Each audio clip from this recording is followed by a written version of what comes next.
So நவீன கால குழப்பங்கள் ஒரு பெரிய குழப்பம் என்னென்னா, முஸ்லீம்களே இந்த குழப்பத்தில் விழுந்து இருக்கிறாங்க. அப்புறம் என்னங்க பண்ணுறது? அதாவது உலக கல்வி தான் பெருசு மார்க்க கல்வியை விட என்று நிறைய பேர் நினைக்கிறாங்க. உலக கல்வியில் அப்படி பண்ணணும், இப்படி பண்ணணும், இத்தனை வருஷம் படிக்கணும்.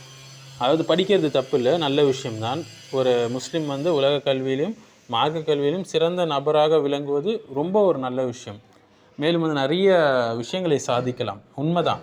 ஆனால் யாரெல்லாம் வந்து இந்த மார்க்க கல்வியை புறக்கணிச்சிட்டு உலக கல்வியை மட்டும் அதில் பிஹெச்டி முடிக்கிறது, அதில் பெரிய பெரிய பதவிகள் வைக்கணும்னு நினைக்கிறாங்களோ, கண்டிப்பாக அவங்களுக்கு வந்து ஒரு 40 அபாயங்கள் இருக்குது. அதனால் 40 தீங்குகள் இருக்குது. ஸோ இப்போ நம்ம பார்க்க போகிறது என்னென்னா, மார்க்க கல்வியை புறக்கணிச்சிட்டு வெறும் உலக கல்வியை மட்டும் படிப்பதனால ஏற்படக்கூடிய 50 அபாயங்களை பார்க்க போகிறோம் இன்ஷா அல்லாஹ். அப்படிலாம் இல்லையே, நாங்கள் புறக்கணிக்கலையே அப்படின்னு சொல்லுவாங்க. சிம்பிளாக பார்க்கலாங்க. மக்தப் மதரசா வந்து ஒரு மணி நேரம் தான் விடுவாங்க பிள்ளைங்களை. ஆனால் ஸ்கூலுக்கு பாருங்கள், 8 மணி நேரம் புள்ள ஸ்கூலில் இருக்குது. அது இல்லாமல் ஸ்பெஷல் கிளாஸ் வேறு, அது இல்லாமல் டியூஷனுக்கு வேறு அனுப்புகிறாங்க. லீவே போட மாட்டாங்க. ஆனால் மக்தப் மதரசாவுக்கு எல்லாத்துக்கும் லீவு இல்லைங்களா? ஊருக்கு போனால் லீவு, யாராவது எதாவது உடம்பு சரியில்லைனா லீவு, எல்லாத்துக்கும் லீவு. இதுலேயே தெரியுது மக்கள் எதுக்கு இம்பார்ட்டன்ஸ் கொடுக்குறாங்க, எதுக்கு வந்து இம்பார்ட்டன்ஸ் கொடுக்கலன்னு. நிறைய பேருக்கு அரபியே தெரியறதில்ல. குரான் அரபியில் தான் இருக்குது, அப்புறம் எப்படி விளங்குவீங்க? ஆனால் இங்கிலீஷ் எல்லாருக்குமே தெரியுது. காரணம் என்னென்னா, உலக கல்வியை மதிக்கிறாங்க மார்க்க கல்வியை விட. இப்படி மதிக்கிறதுனால ஏற்படக்கூடிய அபாயங்கள் என்ன அப்படின்னு பார்ப்போம். மேலும் மார்க்க கல்வியை புறக்கணிச்சிட்டு நீங்கள் என்ன தான் பிஹெச்டி வாங்கினாலும் சரி, டாக்டராக இருந்தாலும் சரி, இன்ஜினியராக இருந்தாலும் சரி, அது சிம்பிளாக சொல்லணும்னா குப்பைக்கு தான் சமம். எந்த பலனும் இல்லை. சூரத்துல் ஃபாத்திஹா கூட ஓத தெரியாத ஒரு டாக்டர் இருக்கிறார், இன்ஜினியர் இருக்கிறாருன்னா அவர் படித்ததே வேஸ்ட்டு, எந்த பலனும் கிடையாது. அதனால் ஸோ என்ன 50 அபாயங்கள் என்று பார்த்தீங்கன்னா, அகீதா ரீதியான அபாயங்கள் பார்த்தீங்கன்னா, பெரும்பாலும் இந்த உலக கல்வியில் முன்னேறினவங்க பெரும்பாலும் அல்லா மாஷா அல்லா சில பேரை தவிர பெரும்பாலானவங்க அல்லாவை தங்களுடைய வாழ்க்கையிலேருந்து தூரப்படுத்திடுவாங்க, அல்லாவை விட்டு தூரமாகிடுவாங்க. இரண்டாவது, ஷிர்கை வந்து சாதாரணமாக நினைப்பாங்க. தௌஹீத்லாம் முக்கியம் இல்லை என்ற மனப்பான்மை அவங்களுக்கு வந்துடும். பொருள் சேர்ப்பது தான் அவங்களுடைய மெயின் கோலாக ஆகிடும். மேலும் வந்து விஞ்ஞானமே எல்லாம் என்று நம்ப ஆரம்பிச்சிடுவாங்க. மத எல்லைகளெல்லாம் கலங்கப்படுத்திடுவாங்க. குஃப்ருடைய கருத்துக்கள் கொஞ்சம் கொஞ்சமாக உம்மத்தில் புகுந்துகிட்டே இருக்கும். எல்லா மதமும் ஒன்று தானப்பா சொல்லுது, நல்லது தானப்பா சொல்லுது என்றெல்லாம் பேச ஆரம்பிச்சிடுவாங்க. அல்லாஹ்வுடைய சட்டத்தை பழமையானது என்று கருத ஆரம்பிச்சிடுவாங்க. அல்லாஹ்வுடைய பயம் குறைஞ்சி கொண்டே வரும்.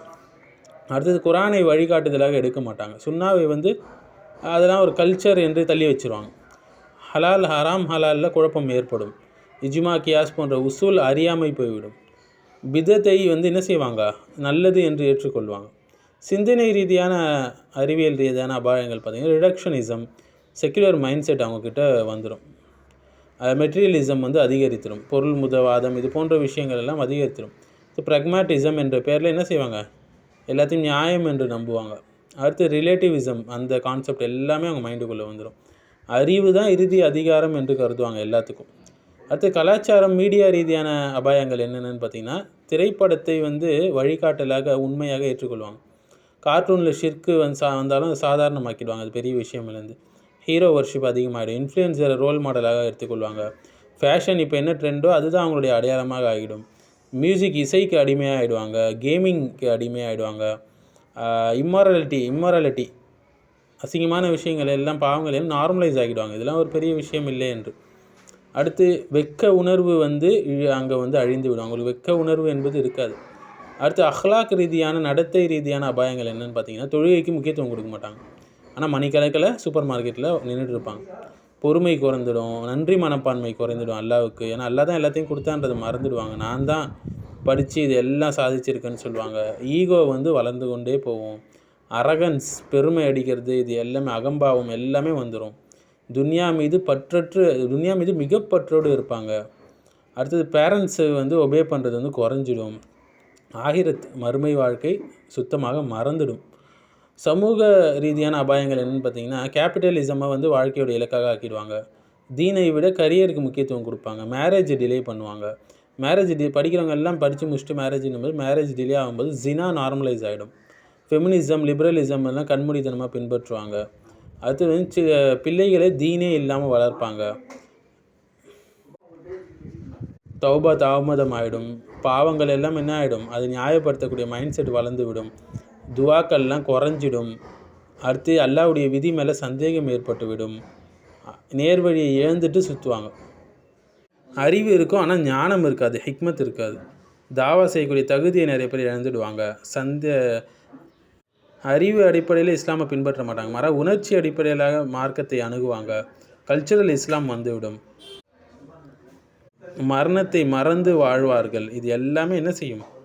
மார்க்கம் இல்லாத ஒரு கல்வியை, அறிவை வேணால் உங்களுக்கு தருமே தவிர நேர்வழியை ஒருபோதும் தராது. நேர்வழி என்பது குரான் சுன்னாலேருந்து உள்ளது, வஹீலேருந்து உள்ளது.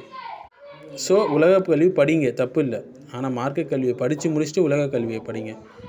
இல்லை பேரலாக மார்க்க கல்விக்கு நிறைய முக்கியத்துவம் கொடுத்துக்கிட்டே உலக கல்வி படிங்க.